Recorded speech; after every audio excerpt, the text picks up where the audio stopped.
نحمده ونصلي على رسوله الكريم أما بعد فأعوذ بالله من الشيطان الرجيم بسم الله الرحمن الرحيم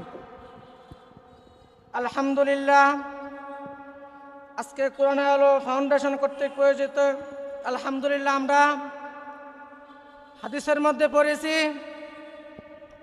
আদ-দুনিয়া আসিদুল মুমিনি ওয়া জান্নাতুল কাফির। মুসলমানরা কষ্ট করতে জানে, মুসলমানরা মায়ের খাইতে জানে, মুসলমানরা মায়ের দিতেও জানে। কিন্তু প্রিয় সুধী, আজকে যারা ইসরায়েল এবং ভারতের মোদি যা শুরু করছে তা মুসলমানরা বসে থাকতে পারে না। রাসূলের হাদিস অনুযায়ী আমাদের প্রয়োজনে যুদ্ধ করতে হবে। ইনশাআল্লাহ আমরা জানি আল্লাহ পাক রব্বুল আলামিন আমাদেরকে দুনিয়াতে পাঠাইছেন ইবাদত বন্দেগী করার জন্য।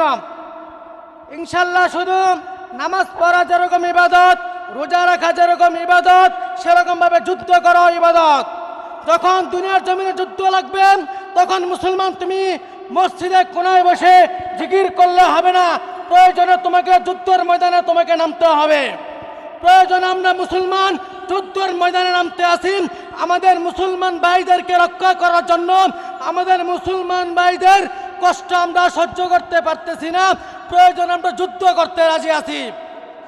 ইনশাআল্লাহ আমার বক্তব্য এখানে শেষ করছি। ওমা আলাইনা ইল্লাল বালাগ। আসসালামু আলাইকুম ওয়া রাহমাতুল্লাহ।